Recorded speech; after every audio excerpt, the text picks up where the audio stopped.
stimule la réflexion, nourrit le dialogue. Cube. Il y a un texte qui a retenu mon attention cette fin de semaine dans Le Devoir. C'est une lettre ouverte. Écrire comme qu'on parle doit-il devenir notre nouvel idéal? C'est le titre du texte écrit par Régent Bergeron, qui est philosophe et essayiste. On le rejoint. Bonjour, M. Bergeron. Oui, bonjour. Merci de me recevoir. Donc, c'est un texte qui s'inscrit quand même dans une tendance qui est un petit peu contraire à ce que vous avancez, c'est-à-dire que de plus en plus, on lit, c'est des spécialistes, des experts, des linguistes qui disent, vous savez, écrire, c'est plus la même chose qu'avant, on écrit des textos maintenant, la langue aussi, quand elle s'immobilise, elle se perd, elle disparaît. Vous dites, attendez une minute, là, il y a quand même une différence fondamentale entre ce qu'on dit, la manière de parler, et ce qu'on écrit. Absolument. Au point de départ, je dois dire que moi, je suis pas contre toute forme de rectification de l'orthographe.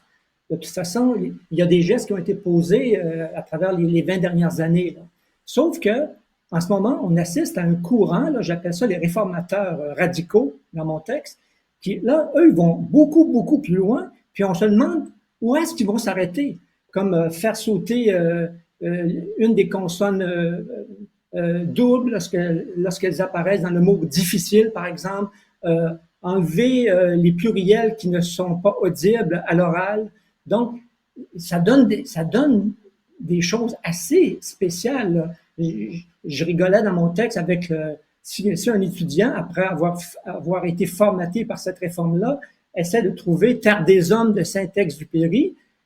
Pour lui, homme, ça va devenir OME, parce qu'on enlève le S, on enlève un des M, puis en plus, on propose d'enlever le H comme étant un vestige de la langue grecque.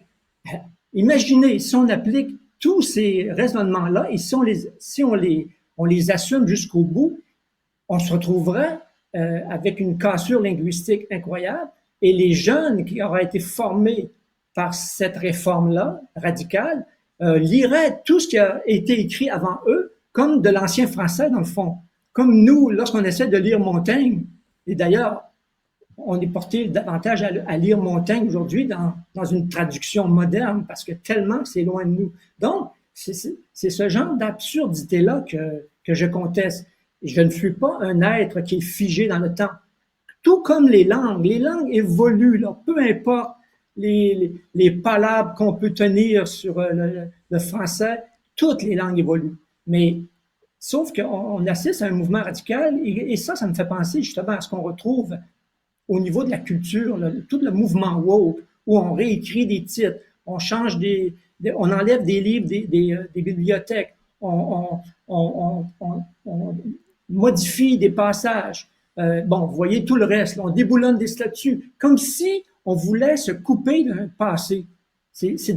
Moi, je mets ça dans ce contexte-là, dans mon texte. Ouais, puis le lien que vous faites, et vous le faites bien, il s'inscrit aussi dans la mesure où qu'est-ce qui motive des gens à déboulonner des statuts et qu'est-ce qui motive des gens à rendre la langue, disons, le plus facile à écrire, c'est parce qu'on veut toujours s'empêcher de réfléchir. La capacité de réfléchir, on veut la réduire. Parce que il faut réfléchir. Quand on essaie d'étudier un personnage qui est complexe, un personnage comme Winston Churchill, c'est un personnage complexe, Winston Churchill, mais s'il a commis une bourde et qu'on n'a pas envie de réfléchir, on va déboulonner sa statue. Mais vous touchez à un point intéressant dans votre texte parce que vous dites le problème avec les réformateurs radicaux, c'est qu'ils inventent aussi un problème. C'est-à-dire que le mot « homme », vous, en 20 ans d'enseignement, vous avez jamais vu quelqu'un l'écrire de la mauvaise façon? Mais non, c'est tellement ancré en nous.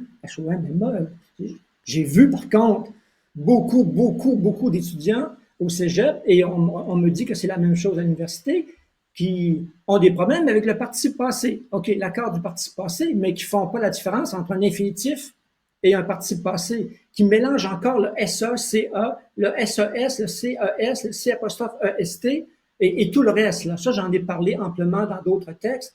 Donc, même si on accepte, OK, si on joue le jeu et qu'on décide de passer la grande niveleuse, comme je le dis dans mon texte, bien, à propos du participe passé, par exemple, ou des consonnes doubles, mais on va se retrouver quand même, suite à ce nivellement-là, avec des étudiants qui ont beaucoup de difficultés en français pour des choses aussi banales que le CA, SA, Donc, moi, ce que je dis dans mon texte à 2 reprises, c'est que cette rengaine autour du participe passé, hein, qui revient à chaque saison, là, comme le hockey du Canadien, c'est comme l'arbre qui cache la forêt. C'est comme si, pendant qu'on ergote sur le participe passé, bien, ça nous évite de parler des méthodes qui sont utilisées dans nos écoles depuis 20 ans pour apprendre aux jeunes à lire, à écrire. Et c'est ça, moi, qui m'intéresse. Oui, puis vous l'expliquez, vous le mentionnez au début de votre texte, vous le répétez en ce moment, là, pendant qu'on se parle. Vous n'êtes pas contre toutes les réformes de l'orthographe, mais il se trouve que dans l'histoire de la langue française, on n'a pas toujours réformé la langue parce que c'était plus facile. Ça n'a pas toujours été ça, la motivation, alors que cette fois-ci, c'est clairement ça. Si on veut permettre à des gens d'écrire homme, O-M-E, ou S-A, ça, toujours S-A, par exemple, c'est toujours C-E, accent grave, par exemple, c'est certainement pas pour une autre raison que parce que c'est plus facile. C'est ça, la grande niveleuse. Ben, c'est ça, c'est la facilité. Bon, eux, ces gens-là, détestent lorsqu'on parle de nivellement par le bas, mais ça demeure ça. C'est que si les étudiants ont de la difficulté, il faut se mettre à leur niveau. Au lieu de questionner justement nos méthodes, au lieu de re-questionner le fait qu'on préfère maintenant leur faire lire des bandes dessinées, hein, des romans graphiques, au lieu de leur faire lire des petits contes, par exemple, de mots passants, peu importe, là, des choses. Je parle pas de faire lire Guerre et Paix, là. Mais il y a tout un apprentissage qui doit aller vers le plus simple, vers le plus complexe, au plus complexe, et c'est ça qu'on s'interdit de faire. Donc, c'est vraiment le nivellement par le bas et qui évite justement de nous questionner sur les méthodes employées.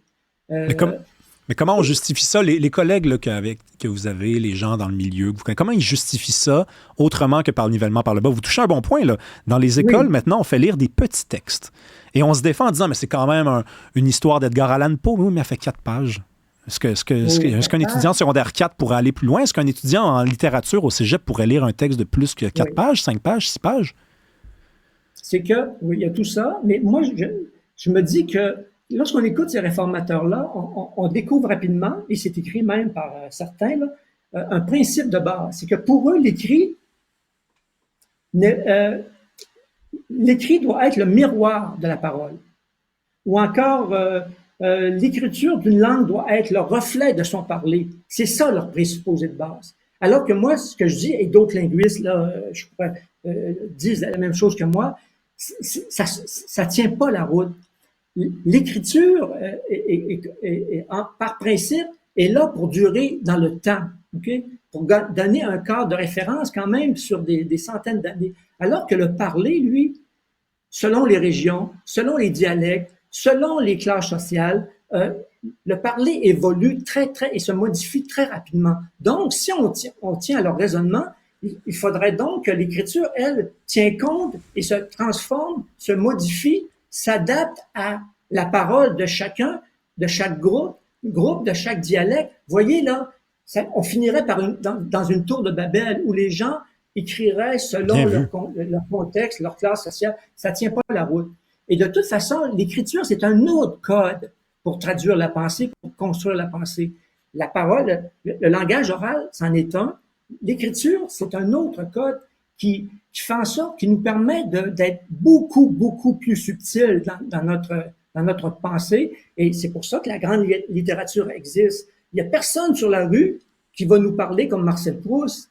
Mais si lui a pu le faire, c'est parce qu'il a eu cet outil qu'on appelle l'écriture, avec ses règles de grammaire, ses exceptions, c'est sa complexité. Mais toutes les langues possèdent un certain nombre de technicalités assez difficiles à assimiler.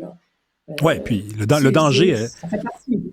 Le danger dans l'idée de faire en sorte que l'écrit soit le miroir de la parole, c'est que la parole est de plus en plus le miroir de l'humeur.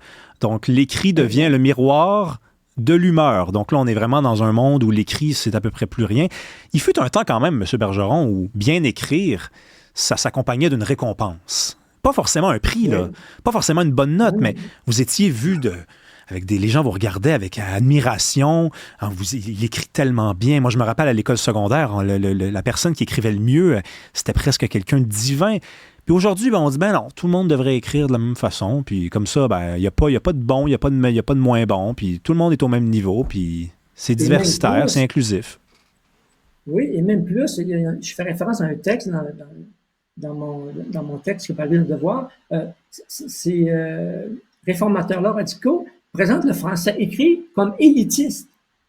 Donc, là, moi, je renverse le raisonnement. Je dis, c'est vous qui êtes élitiste en s'imaginant que monsieur tout le monde est trop niais pour apprendre à bien écrire, mais à la condition de lui donner de bonnes méthodes, de l'encadrer et de lui faire lire des choses intéressantes lorsqu'il est jeune. Donc, vous voyez, c'est les lieux communs, c'est la facilité, ça respire l'air du temps dans lequel on baigne. Donc, c'est vraiment navrant. Mais en tout cas, heureusement, c'est un très bon texte, un peu long, mais franchement, ça vaut la peine de le lire jusqu'au bout. C'est même pas un reproche que je vous fais, c'est un texte de qualité. Écrire comme qu'on parle, doit-il devenir notre nouvel idéal? Régent Bergeron, vous êtes philosophe et essayiste. Merci beaucoup d'être venu nous voir. Merci, à la prochaine. Bye.